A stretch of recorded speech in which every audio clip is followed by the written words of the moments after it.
Kalian percaya nggak bahwa Indonesia adalah negara tahan banting? Indonesia sudah diuji dengan berbagai persoalan, dari masa kolonial hingga sebelum dan sesudah kemerdekaan. Di era kolonial, Portugis, Inggris, dan Belanda bergantian menjajah kita, menindas, dan merampas semua kekayaan yang kita punya. Kemudian kita sadar untuk berjuang, dan akhirnya berhasil mengusir para penjajah, meskipun dengan menelan jutaan korban. Tetapi Belanda masih ngotot, kemudian melakukan agresi militer pertamanya. Tetap kalah, agresi lagi, kalah lagi. Belanda melakukan 2 kali agresi militer untuk memecah Indonesia menjadi beberapa negara bagian, bahkan dibantu Inggris dan Amerika Serikat, tapi tetap tidak bisa meruntuhkan negara ini. Belanda memaksa kita untuk menjadi federal agar mudah dikendalikan. Tapi para pendiri bangsa sudah bertekad untuk tetap menjadikan Indonesia negara kesatuan. Begitupun saat kita sudah merdeka, konflik, tragedi, dan pemberontakan masih saja terjadi. Negara ini tidak mulus-mulus saja menjalani sejarahnya. Tidak, kita sudah berkutat dan diuji oleh banyak peristiwa. Pemberontakan PKI di Madiun, Jawa Timur pada tahun 1948 merupakan usaha Partai Komunis Indonesia untuk memperoleh kontrol atas kekuasaan politik, namun gagal setelah terjadi pertempuran dengan pemerintah pusat.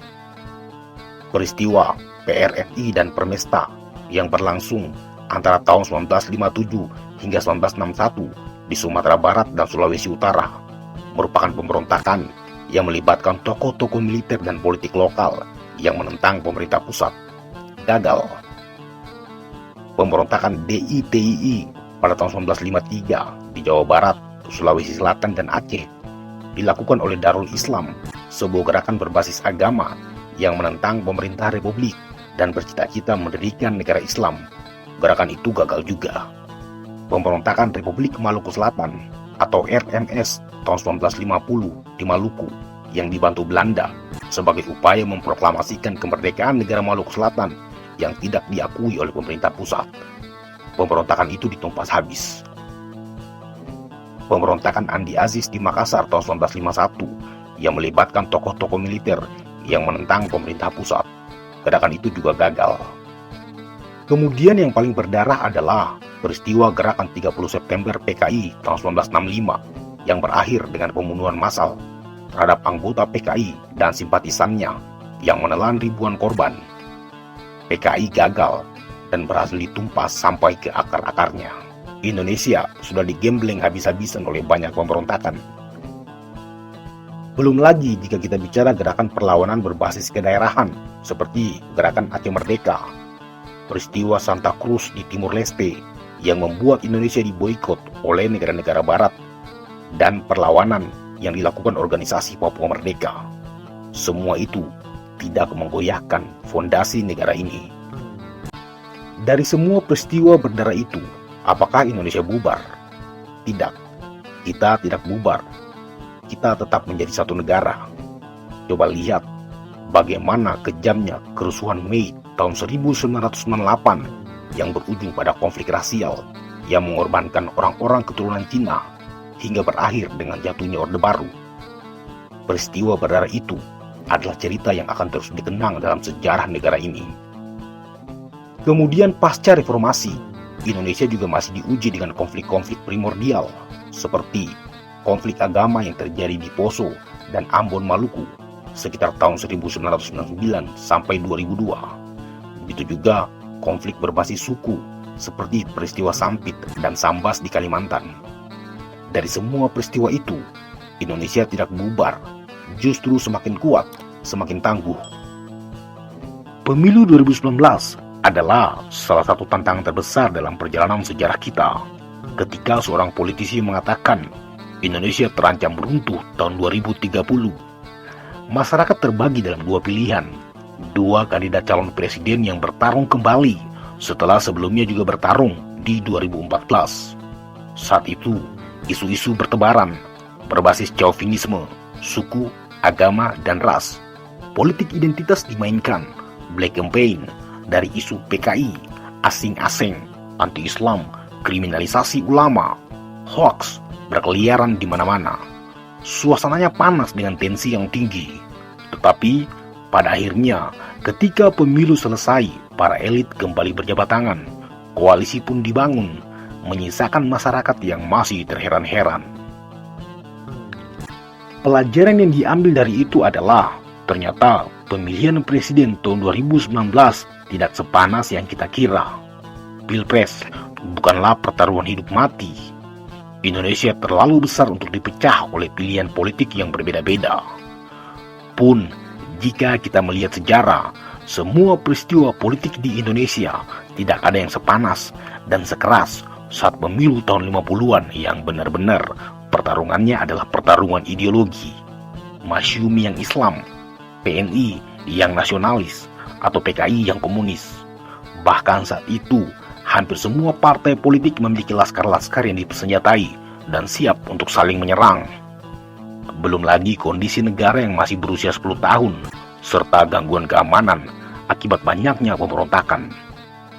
Beruntung, negara ini bisa melewatinya meskipun sempoyongan. Buktinya, wilayah Indonesia yang diproklamirkan tahun 1945 tetap sama seperti hari ini. Kita tidak bubar, justru semakin kuat, semakin padu. Begitu juga Pilpres 2024 nanti, itu hanyalah perhelatan politik biasa. Jika ada politisi, pengamat, konsultan politik yang menjadikan alasan rekonsiliasi untuk menjustifikasi pilihan-pilihan politiknya, maka pertanyakan basis argumennya. Rekonsiliasi bisa dibenarkan jika masih ada rivalitas, artinya masih ada yang tidak terima dengan hasil akhir, kemudian sakit hati, kecewa. Karena kekecewaannya, lalu kita harus justifikasi dengan rekonsiliasi. Secengeng itukah sejarah kita? Pertanyaannya, sejak kapan dalam sejarah Indonesia, karena kalah dalam kontestasi politik, lalu Indonesia terancam bubar? Kita seperti meremehkan sejarah kita. Indonesia tidak akan bubar oleh Pilpres, siapapun yang menang, siapapun yang kalah. Karena Indonesia jauh lebih besar dari semua calon presiden. Sejarah Indonesia adalah sejarah perang, sejarah konflik. Meskipun begitu, Indonesia bukanlah antitesa dari konflik, tapi sintesa dari semua pergolakan-pergolakan di masa lalu. Indonesia sudah ditampar berkali-kali oleh tragedi, dipukul habis-habisan oleh perang, ditinju berkali-kali oleh pemberontakan. Negara ini sudah tahan banting. Lagi pula, pemilihan umum atau pemilihan presiden di era Indonesia modern sudah bukan lagi pertarungan ideologi seperti tahun 55. Komunisme sudah dilarang dengan undang-undang. Sistem khilafah juga dilarang eksis. Pertarungan politik saat ini hanya soal siapa yang mau memerintah, hanya soal kekuasaan, bukan perang ideologi, kiri versus kanan, atau liberal versus konservatisme. Tidak seperti itu. Politik Indonesia juga luas, segalanya cair, mengalir seperti air. Pemenang tidak selalu mengambil semuanya, masih ada kompromi. Pemilihan umum tahun 2019 adalah contoh nyata. Narasi ketakutan dibangun.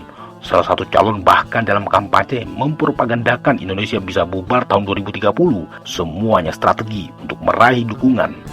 Di akar rumput, masyarakat bawah saling gontok-gontokan, panas. Tapi di tingkatan elit, semuanya soal kepentingan. Berbagai strategi dilakukan untuk memancing emosi massa, merebut simpati, memainkan semua cara. Tapi ketika pemilu selesai, dua calon yang tadinya rival malah berjabat tangan, membagi kue kemenangan, menyisakan masyarakat yang masih belum terima, bahkan ada yang masih terbawa perasaan. Menyikapi pilihan politik yang berbeda, kita tidak perlu menggunakan hati, karena politik Indonesia hari ini sangat kompromis. Yang menang tidak mungkin memenjarakan yang kalah. Tidak seperti era dulu, Soekarno memenjarakan Syahrir, memenjarakan Natsir, atau lihat bagaimana ketika Orde Baru berkuasa dan Soekarno juga masuk tahanan rumah. Hari ini beda. Suksesi kepemimpinan adalah tradisi demokrasi biasa. Pada dasarnya, demokrasi Indonesia sudah semakin dewasa, meskipun sistem politik kita seperti panggung stand-up komedi. Premis-premisnya lucu, punchline-nya plot twist. Tapi apapun itu, demokrasi harus dijaga. Memang masih banyak masalah, seperti supremasi hukum yang belum berjalan baik, atau hukum yang tebang pilih, dan campur tangan kekuasaan dalam penerapan hukum. Namun, demokrasi Indonesia sedang bergerak maju, meski berjalan sempoyongan hari ini. Indonesia sudah diuji oleh berbagai peristiwa, pemberontakan, tragedi, kudeta, kerusuhan, dan juga konflik horizontal. Tapi negara ini tidak hancur, malah semakin kuat. Seperti yang dikatakan seorang filsuf Jerman, apa yang tidak menghancurkanmu, malah akan membuatmu semakin kuat. So, Pilpres 2024 adalah pesta politik biasa. Suksesi kepemimpinan bukanlah perang ideologi, tapi soal siapa yang akan memerintah berikutnya. Jadi, menjaga demokrasi itulah hal yang paling penting saat ini.